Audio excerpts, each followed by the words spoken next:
Then and welcome to Business Zone. I am Tolulokpe Ogunjobi. A project of Google parent Alphabet has filed a suit against Uber after a botched email exchange revealed striking rebalances or resemblances between the company's self-driving cars designs. Engineers at Google's self-driving cars company, Waymo, were copied on an email from a company providing components for Uber's self-driving project that allegedly revealed drawings from Uber's technology. The lawsuit claimed that the drawings of the 3D sensor contained Alphabet's trade secrets. The suit also alleged that a former Google employee downloaded more than 14,000 highly confidential and proprietary files shortly before his resignation. The suit further alleges that the engineer Anthony Lewandowski took extraordinary efforts to raid Waymo's design server and then concealed his activity. Meanwhile, Lewandowski left Google to launch a self-driving truck company called Otto, which were owned to be acquired by Uber. Well, this comes at a tough time for ride-hailing technology company Uber, which is currently facing fallout of complaints about its company's culture. Joining me via Skype to talk more on this is an ICT expert, Idowu Akinde. Well, what's your reaction to this allegation that Uber stole trade secrets and the leader technology from Google, and how do you see it playing out? Thank you for having me, Tolu. Well, I think as with all litigation cases, what Google can prove will determine the outcome of this case. As of today, the case has not gone to trial. This is still allegations. It's still one person charging another person. It's still I said, you said, he said, she said. That's still the situation. However, Google has started to move has started to show some serious upper hand by stating equivocally that their former employee accessed a server to which he should not have had access, copied off files, and then wiped off that computer to apparently cover his tracks.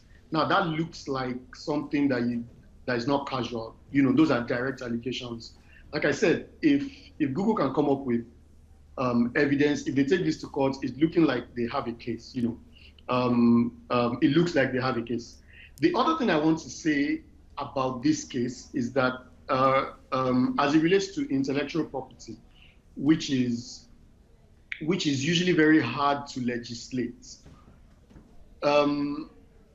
the idea for whatever that technology was that is used to enable self-driving cars, anybody can have that idea. I can have that idea in my brain. You can have that idea in your brain. What constitutes intellectual property is how I implement my own idea and you implement your own idea. So my implementation becomes my own intellectual property. Your implementation becomes your own intellectual property. What I would have expected, and I'm not teaching people how to beat intellectual property laws, but what I would have expected Mr. Lewandowski to do would be not to copy a former employer's source code or design files or intellectual property. That's outright wrong. What I would have expected him to do is to start afresh and build their own afresh. Build your own designs afresh. Given that you already have an intimate knowledge of the former employer's systems and all of that, so that would have been a better, a legally safer way to go about this. And then the whole controversy around Uber buying them up 6 months later after they started Otto, and also phone records showing that there was some discussions between this same former manager of Google and the executives at Uber. It looks like a messy situation, but to be honest, if Google takes this forward to the court of law, it looks like Google will win. Indeed. Now, cases of this sort are not new, and those found guilty pay heavily sometimes, but affecting end users too. Now, how can companies guard against their trade secrets, given that the former employee of Alphabet is the arrowhead of this accusation, which you've also alluded to? Okay. Okay, well, there are legal constructs that protect companies in cases like this. So there are three basic legal constructs, at least by Nigerian law. Okay, I'm not familiar with laws of other countries, but I'll say that by Nigerian law, there are three major ways by which companies protect themselves in terms of intellectual property. So those things are: one, a copyright; two, a patent; and three, a trademark. So each of them covers different aspects, but in some ways they overlap. A trademark is majorly a brand/image asset that the company protects by all means. A copyright is a claim to a content, to a type of content or media element, or to an implementation of an idea. And then a patent is a grant by the government given to a particular company, giving a particular company exclusive rights to implement that idea for a certain number of times. In the US, patents are usually for 20 to 50 years. I don't know how long it takes in Nigeria, but usually that protects the company. That means that company A that develops social technology is protected from competition because that company develops it. So they should go ahead and have a 20-year head start, ahead of everybody else that wants to copy that new technology. Okay. Finally, I would ask you, you've talked about intellectual property. How do we really protect it, this intellectual property? How do we protect it? Okay. For instance, the news making the rounds from Wired.com, from reputable online technology news website, says that this former employee of Google, in this case, accessed a certain restricted design server. What that means, what that suggests to me from an architectural point of view, is that certain segments of the company network, of the corporate network at Google, are restricted based on different access levels for different users. So what it means is that most likely, because this man, probably was not in the design department, he ordinarily would not have had access to that design server from where he copied the 10 gigabytes of files. So by default, that's one practical way of implementing access control. There are many ways. There's physical access control. There's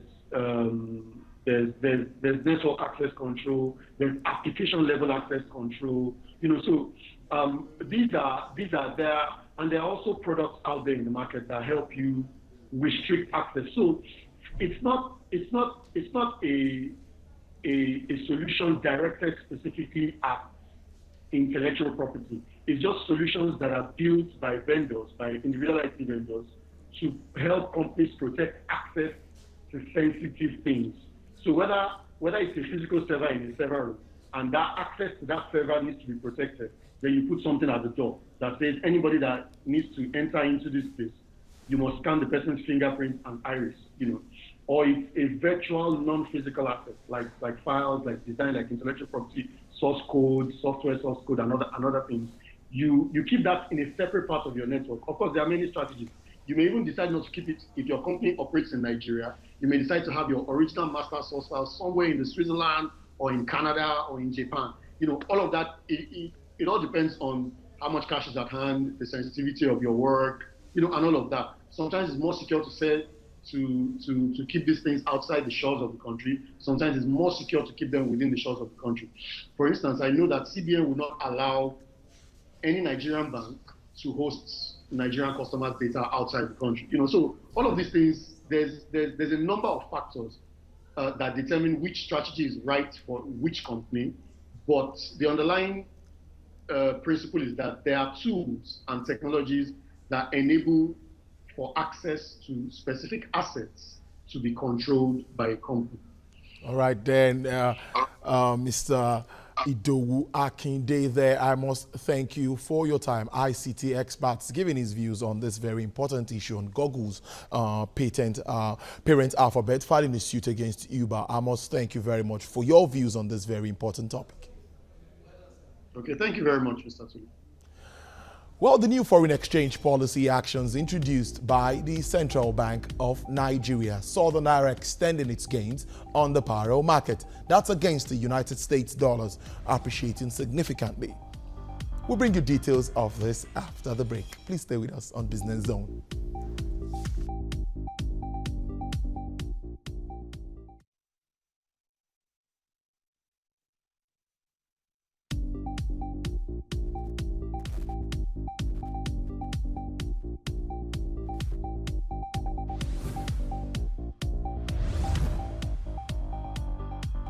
Well, thank you for staying with us on the show. As part of efforts to sustain dollar liquidity in the market and bridge the gap between the interbank foreign exchange and parallel markets, it was gathered that the central bank auctioned another $230 million through forward contracts on the interbank foreign exchange market. Meanwhile, one of the world's biggest credit rating and research agencies, Fitch Rating, is of the opinion that the new forex policy announced by the central bank may ease the severe foreign currency liquidity pressure faced by banks in Nigeria.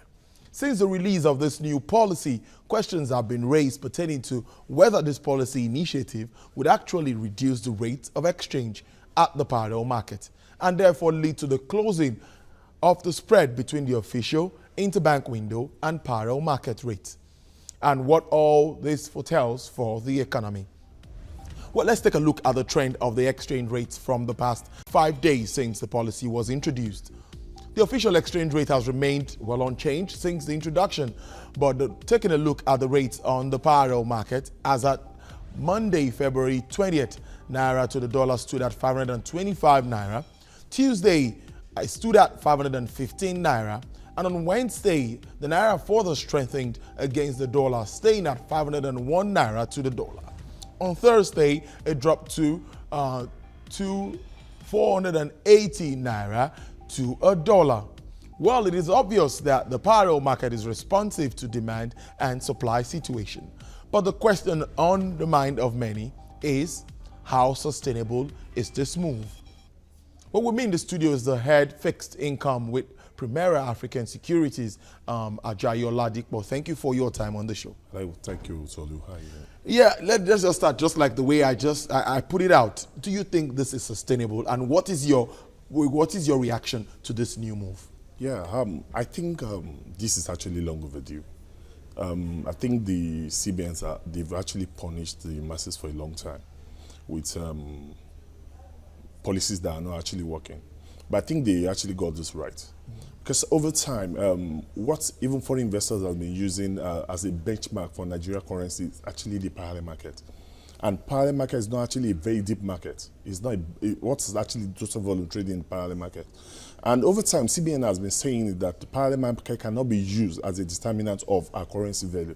And I think what has happened between Monday and now can actually testify to what CBN has been saying, that that market is not actually deep enough. You'll be surprised that when you call Malams in the parallel market, and they'll tell you they don't have naira to give. So everybody actually wants to offload dollar. Nobody wants to buy. It goes along to tell you that the policy is actually the right policy at the point in time. Well, some are saying it could also give, there might be some lapses, there might be some loopholes. Some of the commercial banks here might take advantage of this. And some are saying, are we sure it's going to be an end to round tripping and other sharp practices? You know, one thing about it is this. When you create a policy, the first thing you look at is you look at the visibility of the policy. And other things that creeps in, then you look at how to cut it off. Currently, before CBN embarked on this policy, they sat with the bank MDs, and they all came to a conclusion on how to, because it was even the bank MDs that first raised this alarm. That naira trading above 500 is alarming. And the meeting they had on last week Friday, that's where it was concluded. And all these policies, CBN sold it to them, and they actually bought it. And another thing they did that you will see it's applaudable is the fact that currently CBN is not running a retail Dutch auction. They are currently running a wholesale. Before now, CBN will tell you that submit the name of your client that are actually buying. But what they are doing now is, I'm selling this volume to you, allocate to your client, then submit report to me before the close of the business. That's another way to actually give them free hands and at the same time monitor them. And I think where they actually got it wrong before is that when you leave the determinant of your currency in the hand of BDC, it is actually disastrous. And over time, I've been saying that CBN should not leave that. It's better you leave it in the hand of bank. It's easier for you to sanction a bank. If any bank is found erring, the CBN can actually sanction the MD and the treasurer. And with that, other one will sit up. But now, how many BDC do you actually want to sanction? You have over 3,000 BDC. How can you monitor over 3,000 BDC? I'm not sure we have up to 24 banks again. Of course, it's easier for you to have 24 inspectors monitoring this bank from the head office. So I think this is actually the best way to go for now, and I think it will actually work. Talking about this, but some have also argued that, because I can see optimism, I can see you really believe so much in this. I've had lots of analysts that have said yes, this is a step in the right direction. But some have also pointed out that the central bank cannot be the sole distributor of foreign exchange. We should have other sources. We should have other sources like the foreign direct investment, the foreign portfolio investors that used to come in, and even the diaspora funding and all of it that we used to have before now. We don't have any of this. We have increased in the price of the number of production of crude oil, and our reserves are also increasing. Do we have to follow this step? Yeah, currently this step is the first step towards the right direction. Now, one of the reasons why we are not getting FPIs or FDIs coming to our market for a long time is the currency is actually very, very volatile. Very, very volatile.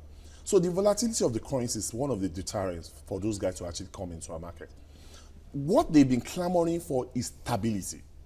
They don't care where it trades. But my own take is, if I'm coming to your market and I'm getting out of your market, I can actually get to take my money out. So currently, if we can get a stability and crush the spread between the parallel market and the interbank market, it will actually give them the confidence to actually say, okay, I think we are getting to a level that we can actually go into that market because I think there's stability and the volatility in the currency is actually dowsing out. Another thing you want to look at it from another angle is the foreign investors, they actually said this, that when we were at 199, they were saying, float your currency. Devalue your currency to around 285, 290, will come to your market. They did that. But because there's still no liquidity in the markets at that time, they still did not come. So what I'm saying in essence is that you don't actually give your countries to the end of FPIs first. Put your house in order. When these guys sees the attractiveness of your country, they will actually come in. Currently, I would say all asset class in Nigeria is very cheap. From government securities to the stocks, equity market, everything is extremely cheap. What you're just looking at is that those guys, they just want the confidence that we can actually come into this market, bring our dollar in, and when we want to leave, we can get funds to actually take out of the market. And I think it is not coincidence that Fitch is already applauding this issue, because they feel that what you need is stability, not the volatility. Indeed, because I won't say that. I won't take that as a full answer to my next question, which is that sustainability, which I still have on. Yeah. Because now you're saying that this moves will begin to create that confidence we need. Is that what you're saying? Yeah. And as you mentioned earlier yourself, currently, as now we are hitting a maximum barrels production.